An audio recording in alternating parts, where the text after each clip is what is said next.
Did you know that there is a battle that is raging in the spiritual dimension, but playing out in the natural dimension?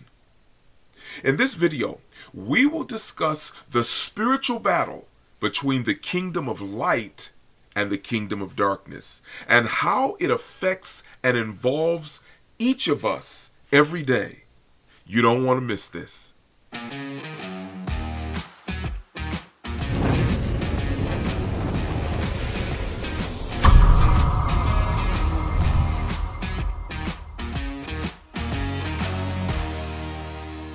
Welcome to HeavenCulture, where our objective is to teach kingdom citizens how to represent heaven while living right here on earth. All right, let's get into this. The kingdom of heaven is at war with the kingdom of hell. But this battle plays out in two very specific arenas. Two kingdoms in conflict. There are two overarching kingdoms and laws that every person must be aware of. There is the kingdom of light and the kingdom of darkness. Everything that takes place on planet Earth originates from one of these two kingdoms. Further, every person on planet Earth serves one of these two kingdoms and is a citizen of one of these two kingdoms as well. These two kingdoms are mortal enemies, and there will never be a peace treaty between them.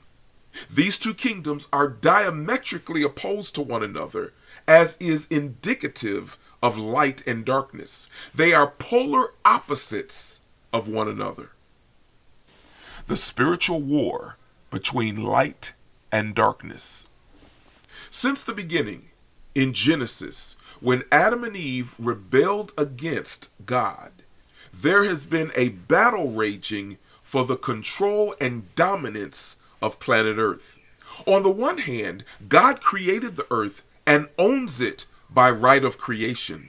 But on the other hand, he created mankind as free moral agents who have the ability to choose between life and death, blessing and cursing. So for over 6,000 years, this battle has ensued with the goal of capturing mankind. How the battle affects you.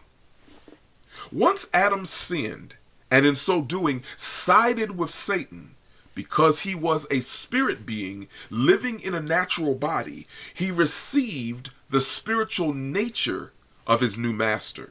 This is the nature of sin and death. And because God created everything to reproduce after its own kind, all Adam's offspring would likewise have the nature of sin and death. This is why you don't have to teach a child how to lie or steal. It is inherent in their nature. The battle for the soul of man.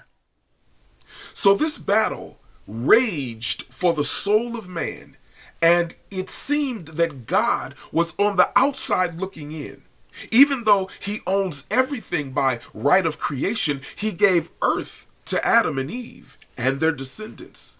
And he gave them the ability to choose between his kingdom and the devil's.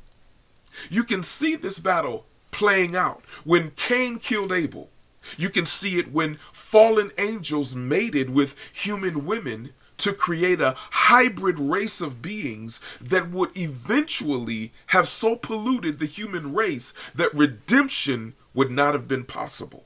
In fact, all throughout the Old Testament, we see this battle raging in the spiritual dimension, but playing out in the natural world. Then, when Jesus, the God-man, entered the earth almost 4,000 years after creation, for the first time, God's plan seemed to have a chance. Light always conquers darkness. Now, it's important to understand that light always conquers darkness. Even when it seems that darkness has the upper hand, light will always win the day, as darkness always gives way to light.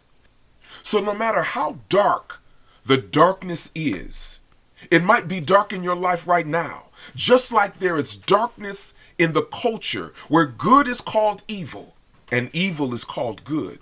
But although we may be surrounded by darkness, all it takes is the faintest light to drive away the darkness. So although darkness seems to be winning in the culture, all we need is one light to begin shining. But what would happen if another light began to shine brightly and proclaim the truth, followed by another light and another light and another? You can have all the darkness in the world, but if enough believers decide enough is enough and we're going to begin to proclaim the truth to the culture, if we push back every time the lies of darkness were uttered in our presence, then, before you know it, the city, the state, and even the nation, and finally the culture would be full of light. Well, that's going to do it for me today. If this was a blessing to you, force YouTube to share it by giving it a like. You can also share this video to people in your circles. Once again, thanks so much for your time. I look forward to continuing this journey with you.